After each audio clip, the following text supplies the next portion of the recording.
Ambulance के siren और अस्पताल में अफरा तफरी का आलम।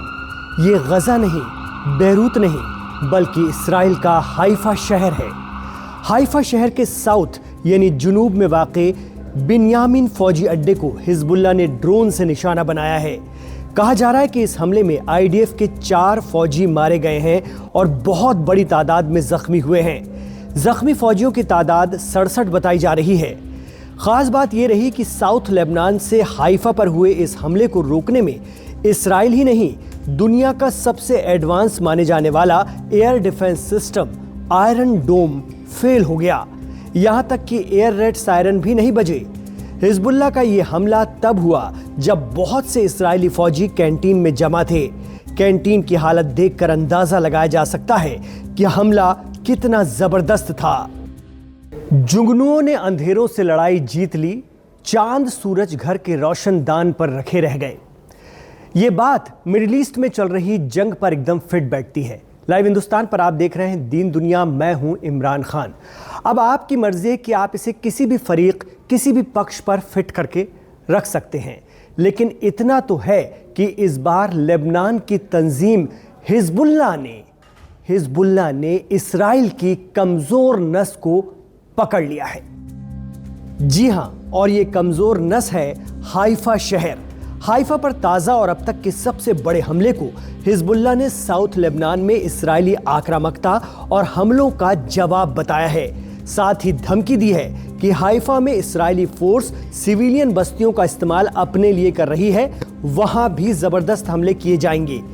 दरअसल हाइफा शहर यरूशलेम और तेल अवीव के बाद इस्राइल का तीसरा सबसे बड़ा शहर है। करीब 3 लाख की आबादी पर मुकीम ये शहर 1948 की जंग के बाद से इस्राइल के पास है। जब 1948 में फ़लस्तीन और इस्राइल की लड़ाई हुई तो हाइफा में रहने वाले अरबी आबादी शहर छोड़कर चली गई। तब इस पर इस्राइल ने कब्जा कर लिया। आज ये इस्राइल का अहम पोर्ट तो है ही, साथ ही अपने बेहतरीन बीच और सयाहत के लिहाज से भी खास मायने रखता है।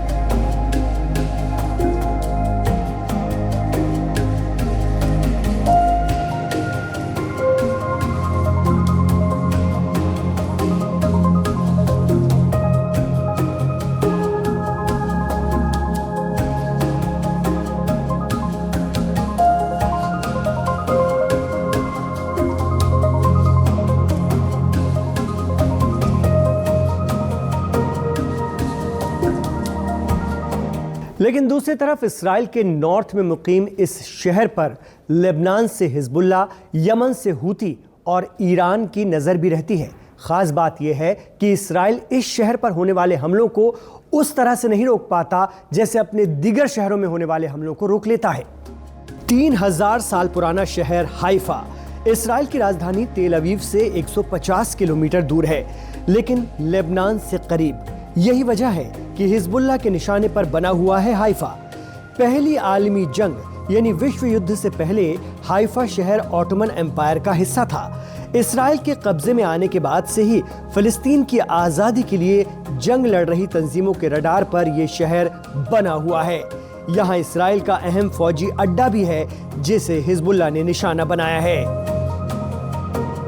मीडिया रिपोर्ट्स के मुताबिक हिजबुल्लाह ने अपने बयान में कहा है कि लेबनान पर हमले के लिए ऑपरेशन रूम के तौर पर इस्तेमाल होने वाले हाइफा और तबरिया जैसे घनी आबादी वाले शहर हैं, जो कि इस्राएली फोर्स के अहम ठिकाने भी हैं।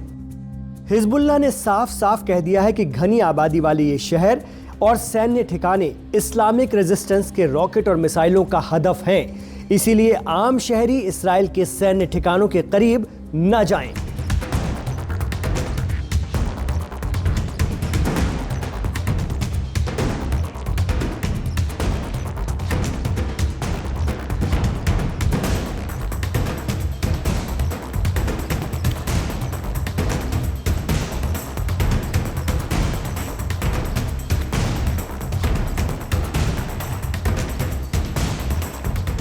हाइफा शहर पर लेबनान से हिजबुल्लाह के जरिए की गई जबरदस्त तबाही से घबराए पीएम नेतन्याहू ने अब यूएन सेक्रेटरी जनरल से अपील कर दी है। पीएम नेतन्याहू का कहना है कि लेबनान में मुकीम यूएन की शांति सेना को वहां से हटा लिया जाए क्योंकि ये हिजबुल्लाह के लोगों के लिए इंसानी ढाल बन रहे हैं। इस पर यूनाइटेड नेशंस ने पीएम नेतन्याहू को साफ इनकार कर दिया है। यूएन ने साफ किया है कि उसके फौजी लेबनान सरहद पर तैनात रहेंगे। लेबनान सीमा पर UNIFIL के करीब 10,000 सैनिक मौजूद हैं। इनमें स्पेन, फ्रांस, चीन समेत भारत के सैनिक भी तैनात हैं। 2006 के हिजबुल्लाह इसराइल जंग के बाद UNIFIL को वहां तैनात किया गया था और एक ब्लू लाइन बनाकर हिजबुल्लाह और इसराइल सेना के वहां पर आने पर पाबंदी लगा दी गई थी ताकि मुस्तकबिल में फिर से टकराव न हो सके।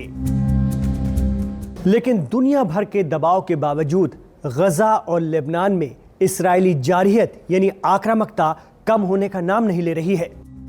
सेंट्रल गजा के देर अल बलाह इलाके में इस्राएली एयर स्ट्राइक में एक ही खानदान के 8 लोगों की जान चली गई। ये लोग कैंप में थे। हमले से कैंप में आग लग गई जिससे कई लोग कैंप के अंदर ही फंस गए। वहीं ईस्ट लेबनान के तैमनीन शहर की तस्वीरें बता रही हैं कि गजा की तरह ही लेबनान में भी इसराइल के हमले अब बेहद खतरनाक होते जा रहे हैं।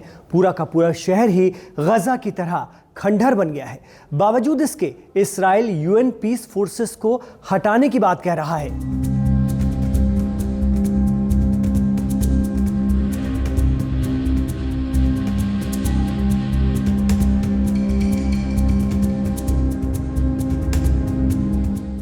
इस बीच ईरान की पार्लियामेंट के स्पीकर मोहम्मद कलीबफ ने लेबनान की राजधानी बेरूत में उन इलाकों का दौरा किया जो इस्राएली एयर स्ट्राइक में बुरी तरह तबाह बर्बाद हो गए हैं।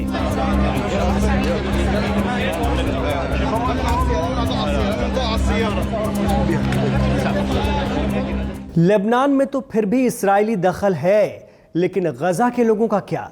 गजा के लोगों का कोई पुरसाने हाल नहीं है। गजा के लोगों की एक बार फिर मुसीबत बढ़ने जा रही है। उन्हें नॉर्थ गजा का इलाका खाली करने का अल्टीमेटम मिल गया है।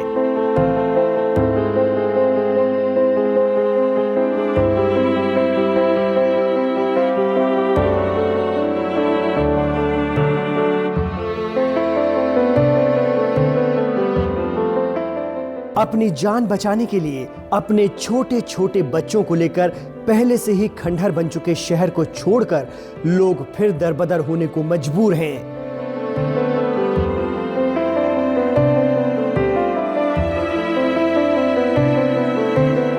जंग कितनी भी लंबी और खतरनाक क्यों ना हो, लेकिन इंसानियत की लौ जलती ही रहती है।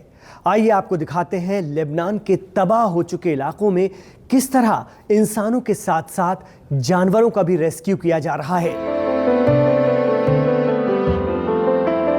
पूरी तरह मलबे में तब्दील हो चुकी इस इमारत में बिल्ली के नन्हे बच्चे भी दब गए थे। अफरा तफरी में शायद ही इनकी किसी को सुध होती, लेकिन कहते हैं खुदा को सबकी फिक्र है और वो इंसानों के रूप में अपने फरिश्ते भेज ही देता है इन बेजुबानों के लिए।